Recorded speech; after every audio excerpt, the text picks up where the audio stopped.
Remember Me. Elope to the Sea on AO3.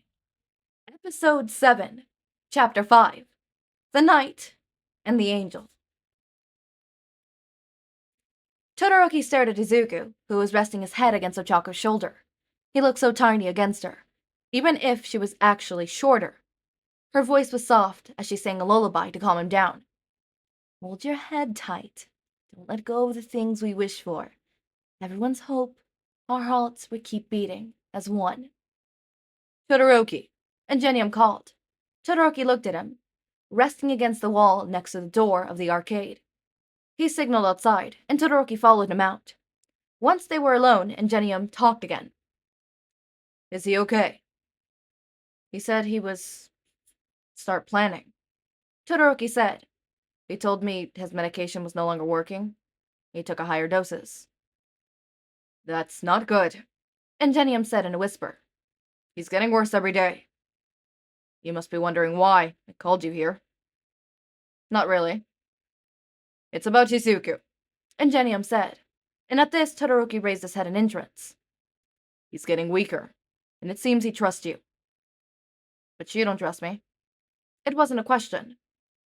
No, I don't, Ingenium said, his eyes glaring at Todoroki. But Izuku's the best man I've ever known, and if he trusts you, I have no other option than to accept you. Best man, Todoroki repeated, not entirely disliking the sound of it, but able to agree 100%. A villain? I wouldn't normally tell someone, Ingenium said, stepping closer. But if you ever plan to be on the same page as us, you probably should know.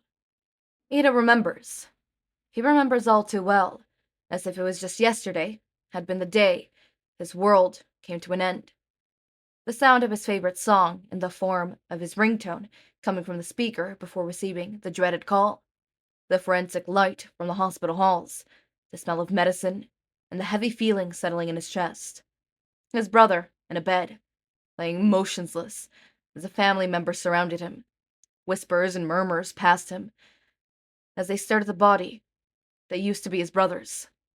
Machines everywhere, tubes connecting to his face and limbs. The tired smile was only a ghost of what he used to be. It was an accident, everyone whispered. He's a hero. He was, one of the best, whose footsteps he was excited to follow. It's over, his brother had said, his voice weak and lingering in the air. It's not over yet, Tenya answered, holding his brother's hand. You're a hero. Was. He corrected him, without enough force to hold the hand back. I was a hero. Hatred and anger boiled up inside him. He wanted revenge. He wanted to see the hero killer dead. But as the days passed, there was no sign he was ever going to get captured. Maybe we could... He tried to say, but his brother's eyes were too kind to argue. Soon I will be gone, and so will the hero Ingenium, his brother said calmly, as if the idea of his life slipping away were no serious matter. I hope you could become a hero too. The UA High is a great place to start that journey, you know? Despite the fact that he had said yes, Iida wasn't sure if that was the path he wanted to take. Not anymore. Taking the place of such an amazing hero, like his brother, just seemed wrong. He wanted his brother back. He didn't want to become the hero Ingenium. That title belonged to his brother, and his brother would be the only one to have it. Even when he applied to the hero course, he didn't feel like he was doing the right thing. He was following the footsteps of his brother. He didn't want anyone to look at him and see his brother, because his brother was more. Better. With each passing day that passed, his brother was getting weaker and weaker. The doctor had told him his brother's leg would never work again. But apparently the hero killer had hit some vital spots that had managed to put his life in danger. There were a lot of operations, and a lot of medicine. His family eventually gave up. The cost was getting too high to be paid, and left the hospital to deal with everything the way it was, more filled with grief. Iida could only see how his most precious person was withering away, without a way to help him. A month passed before he heard the first rumor. "You know about the new villain?" he heard his classmates say in between classes. "A rabbity? Yeah, no one's been able to capture her." Someone answered. "They say she's capable of reading every hero's mind and escape them. She's the next big villain, without a doubt." "Whoever captures her," someone else butts in the conversation, "will definitely have a secure spot next to the top heroes." After that, the rumors kept popping out everywhere, and for some reason, Tenya was really keen on hearing them. Maybe it was the feeling that he would never save his brother, or the idea of replacing him while not being worthy of the title. Maybe it was the need to see justice in the hero killer behind bars, or the desperation of not being able to do a thing. Maybe it could have been all together. But whatever the reason, he was, finally, in the moment of pure luck, face to face with the so-called Orabity he chased. Many other heroes stayed behind. She had created a fire near the main street that held them back, and following her was known to be dangerous. If you were a hero, Iida wasn't a hero, so he chased her until they were out of sight, and both were panting, out of breath. "What do you want, kid?" she asked. She didn't immediately attack, so the rumors were true. She didn't attack civilians if not prompted. Iida stared at the ground and dropped to his knees. With his voice lost, he spoke. "I need help." The girl looked amused at his words, and stared for longer than necessary.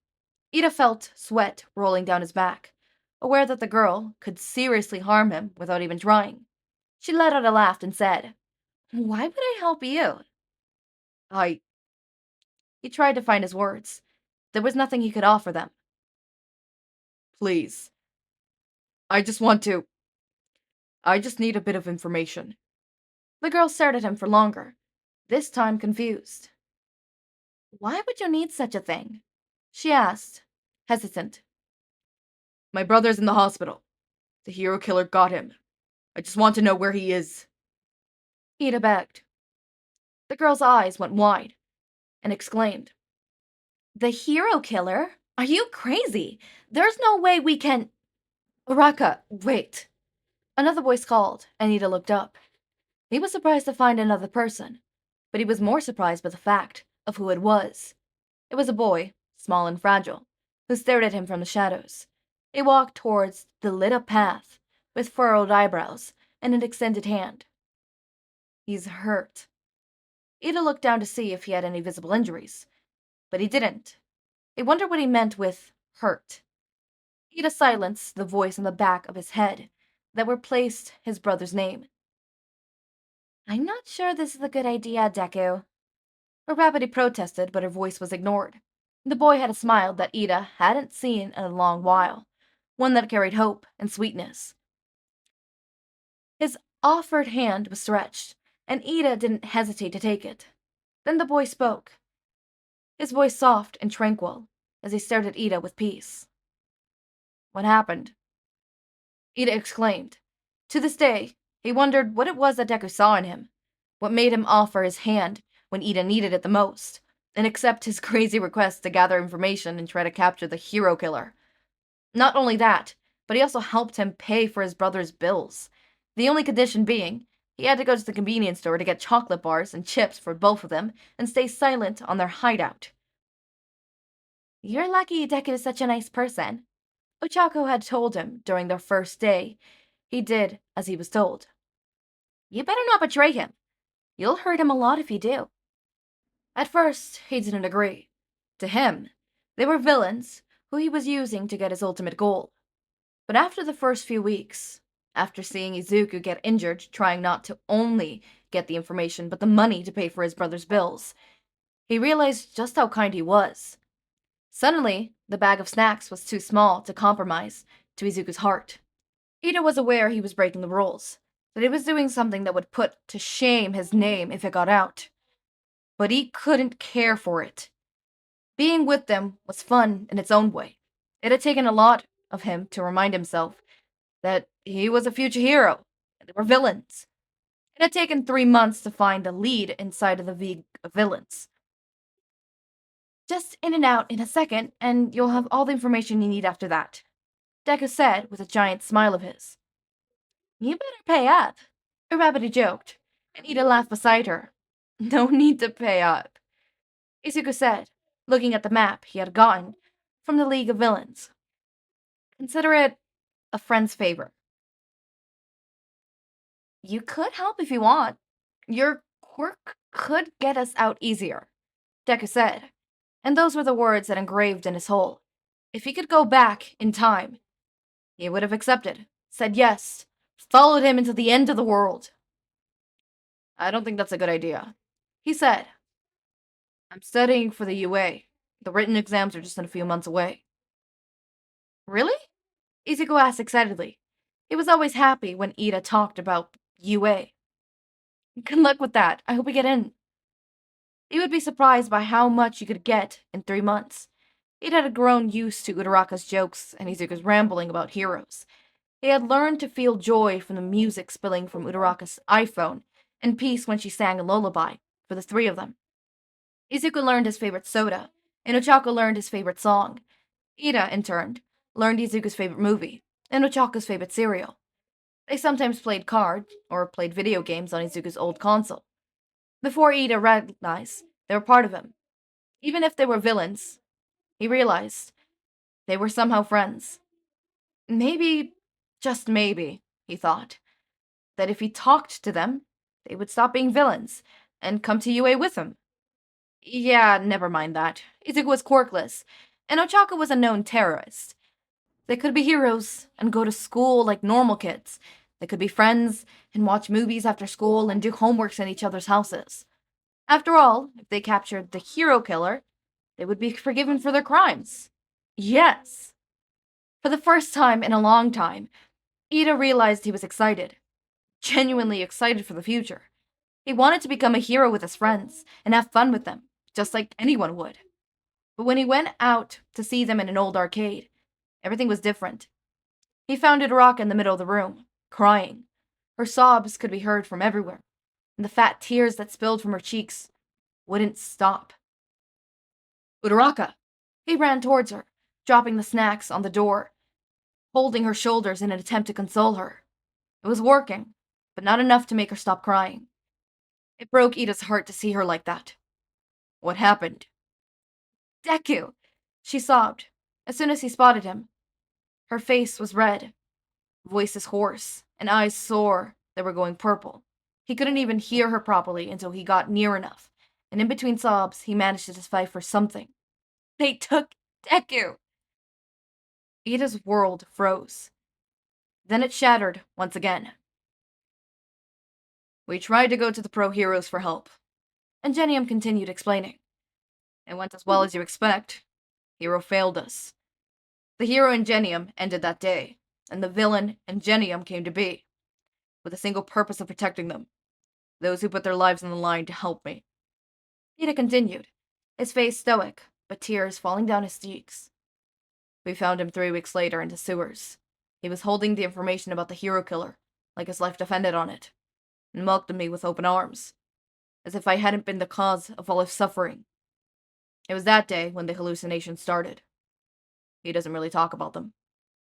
Todoroki wasn't sure what he was supposed to say, so he stayed silent. He is everything to us. Iida turns towards Todoroki. I hope you understand if we prioritize his safety over your classmates. Understandable, Todoroki said, unamused. And Todoroki? Yes? If you hurt Midoriya, you'll kill me? That's Ochako's job. I'll just watch, with delight. Todoroki stepped into the van. His friends were there, all dressed up in disguises, as Uraraka and Genium were sitting on the front part of the seats. Izuku got in the back of the van too, carrying a backpack, dressed in a hoodie that was too dirty to be used. Everyone remembers the plan? Izuku asked, sitting down next to Todoroki. Everyone nodded, still a bit in shock of the plan that Izuku had come up with, and unsure if it would actually work. And Genium started the monitor and drove away. As soon as it began, Izuku let out a tired sigh. My head hurts, Izuku said, resting his head against the van. Todoroki stared at Izuku, worried. The bags under his eyes were getting bigger each time they met, and this time was no exception. His hair was all a mess from the frantic way he had been tugging at it while sketching out a plan, and his skin was getting sickly pale. He tried to find what that sweet, innocent boy that had started a conversation in the convenience store, but he was nowhere to be seen. Instead, he was face to face with a tired boy, too lost to find his way. You should rest, Todoroki suggested. Izuku shook his head.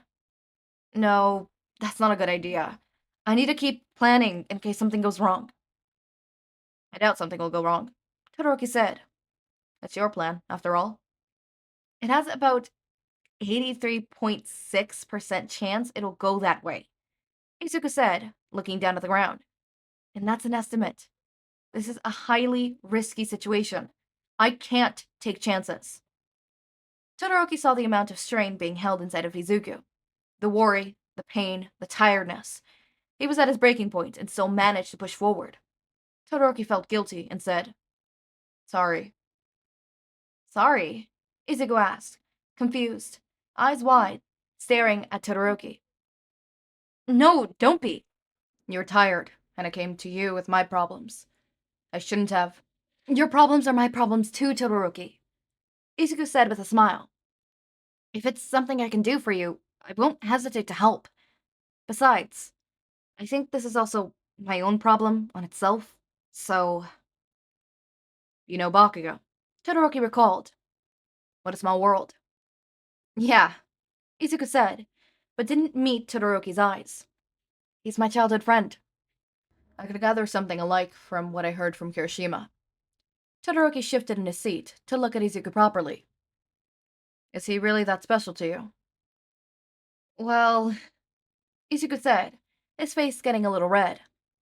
I mean, Kachan is Kachan.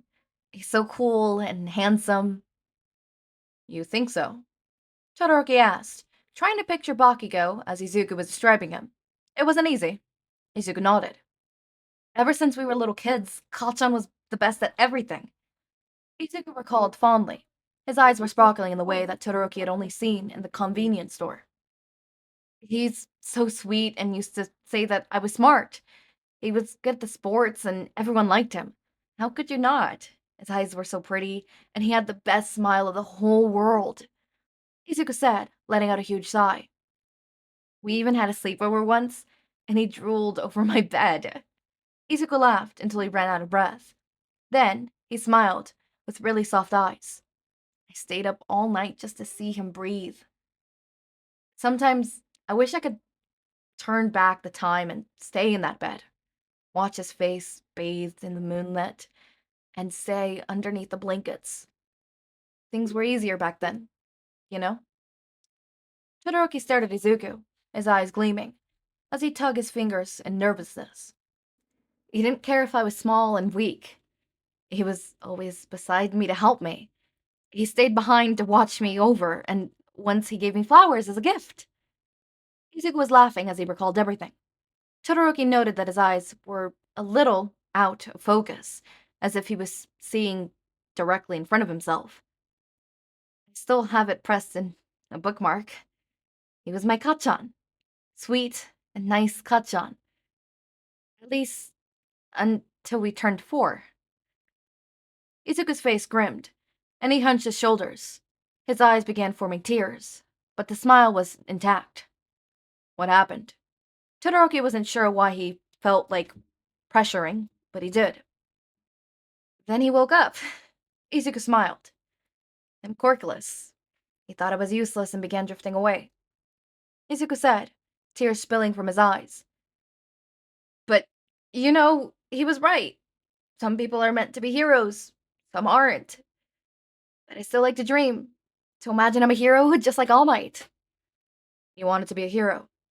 Todoroki asked, surprised. Izuku smiled, a little broken. Yeah, but can you imagine it? Useless Deku as a hero? What a joke. I think you could be, Todoroki said. A hero, I mean. Hero Deku? Izuku said out loud, and then laughed. It sounds funny. I think it sounds cute, Todoroki said. Izuku blushed. You're the first one to think that, Izuku said, tears swelling up in his eyes. The van stopped, and Arabity's voice called from the front. We are all here, she said, and they both got ready to jump out. I lost him here, Ochako said, turning around the sewers. Her clothes were the same blood-stained ones that she had worn when Iida had come meet her in the arcane. Her face was all muddy, and she stunk from the whole week she had gone without a bath. He didn't think it would be polite to Tyler, and she honestly didn't seem to care or realize it was how horrible in shape she was. She had spent days crying and weeks searching for their friend. By this point, she was probably so desperate to find Deku that a bath seemed the least of her worries. He must be here, Ochako said once again, looking around. She ran through the sewers, Iida close behind. Deku! Deku! Where are you? In her hurry, the lack of a proper meal, and her barely 2 hours of sleep, she slipped, falling face first in the ground. Iida saw her and hurried to her side. Are you okay? He said, kneeling down to pick her up. Her shoulders were trembling, and her voice wouldn't come out as an answer. It came out as a sob, and an inhuman sound that resembled a moan. Deku! She moaned, tears and snot dripping from her light face. Ida's grip on her shoulder tightened, as the image of Izuku came back to his mind. This was his fault. Guilt and worry ate at him alive, as he stared at the broken girl in front of him. Deku!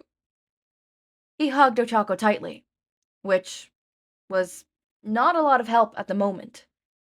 She was far too lost in her own desperation to reach his touch.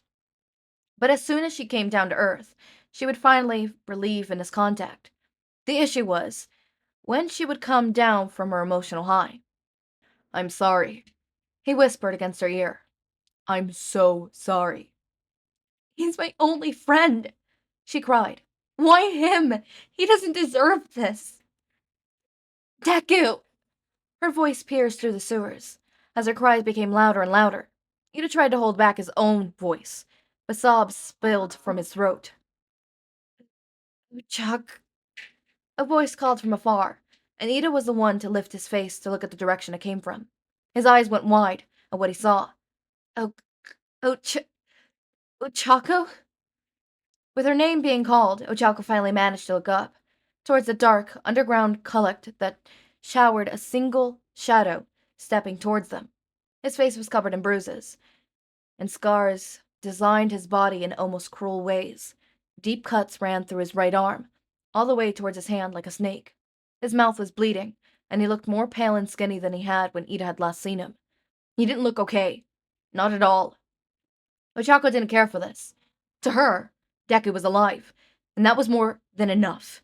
She got up and ran towards him, almost tripping several times due to the excitement and weakness. Deku! She screamed, tears rolling down her cheeks as she tackled him. A big warm hug enveloped him, and they both fell to the ground. You're alive! Yeah, I think I am, Deku said, blinking about 5 times. There was more than someone would normally blink, Iida noticed. As soon as Deku turned towards Iida, his smile returned. Iida, look! Izuku showed him a beat-up notebook, in which several instructions were written. Iida took it and flipped through the pages. It was information. The information he had asked from Deku. About the hero killer. Tenya stared at Izuku as he got up with the help of Ochako. He was smiling, but there was something off about it. He was talking about several things, something about plans, and maybe catching the guy eventually. But Iida couldn't hear it. He was staring at the notebook, completely full of information. This was what Izuku had given his life on protecting. I'm sure with this you can save your brother's reputation, and maybe get a spot with the pro heroes, I mean? Izuku was cut short from his rambling by Iida.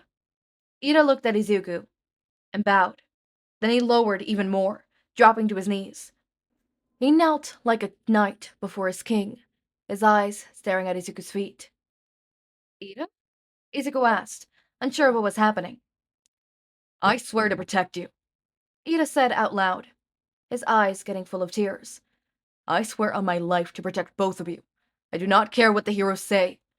You are the best man I have met, and without you I would be lost. I owe you my life, and I would gladly serve you.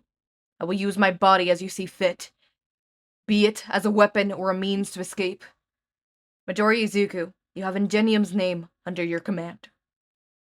Iida felt lost and helpless, but he was hanging on to the last thread of light he could find.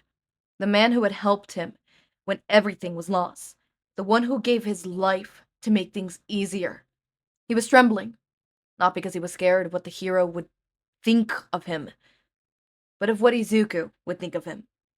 The idea of losing him once again was the worst thing any nightmare had. Come on, Iida. Raise your head, Izuku said, his tone a bit nervous. Iida did as he was told, and found an arm stretched towards him, willing to pick him up, even when he had just gotten both of them in danger. Even when his blood dripping got on the ground, Izuku smiled and seemed like a fallen angel, helping him get up. We're friends, aren't we? Yes, Iida agreed. We are. He took Izuku's hand and promised to never let go of it again. Okay, that was one roller coaster of a chapter. Oh my fucking god. I want to sob, cry. So my prediction was right. The hero killer attack happened beforehand. I was not expecting it to be so major. Is Iida's brother still alive? I mean, well, they did mention paying his bills, so I think Iida's brother is still alive. Obviously we probably already know why Uraraka joined. I mean, duh, money. Okay, so Izuku wasn't always like this. And I thought it was what happened with the house burning and him quote-unquote dying. But no, it was not that. So it was in those 3 weeks while he was gone, / kidnapped, / who knows where, in the fucking sewers talking to the rats. Did that make him insane? Having to be alone for so long make him insane? But would it be to this degree? No, it would not. It would be circumstantial. Okay, fuck. What did All for One do? That's all I gotta say. I think it was All for One. Guys, I think it was All for One. Okay, so the next chapter is called Chess is a Wonderful Game. And I do not like the summary. The summary is tick-tock, the clock is running. Can you save him in time? Well, depends on who him is. I do not think we're talking about Bakugo here, and I do not like this. I do not like this. I'm gonna strangle. We're halfway through. Can we get the ship happening and then, like, they kiss, they get married, and everything is happy? Like, can we not do this sad shit? Elope to the sea, what are you doing to me? You gotta stop. Right. First, we got goddamn Griffin Rose over there putting me through the ringer with the goddamn training camp incident. You have me in the ringer right now with this whole shit. And actually, for once, Kingston is not putting me through the ringer. Actually, no, never mind. Kingston put me through the ringer. Fuck, never mind. I'm fucked. You guys just want to see me cry. This still is not as bad as Before My Heart Gives Out. That shit actually broke me. Anyways, those are my predictions. I think All for One did something to Izuku. I feel like the notebook that Izuku told Todoroki about has plans to stop Izuku. And do I think Izuku's gonna go full dark side? No. I do not think the voices are gonna win. I hope the voices do not win. But I don't see how Izuku could get treated, especially because his medicine keeps failing and he has to keep, doing a higher dosage. And at some point, Izuku will not be able to higher that dosage because any higher dosage would be an overdose. And I'm worried about that. Deeply. Deeply worried. I checked after reading this chapter, but major character death is not tagged. So, I don't even have many tags to go off of. It's complicated. Villain Izuku, villain Uraraka, villain Iida, because honestly, I don't believe literally none of these. Trying to find out what Izuku's quirk is. Term villain is complex. Fall into more extremely gray area. Well, I think this just got darker than I planned. That is the one that's has me shaking. What do you mean it just got darker than you planned? Graphic depictions of violence. Okay, what are you doing to me? Why? Okay. As always, my raindrops. Make sure to eat, sleep, drink water, take your meds, have a wonderful day or night. Link to my Discord server and socials are down in the description. Subscribe to see more of my content, and thank you so much for watching.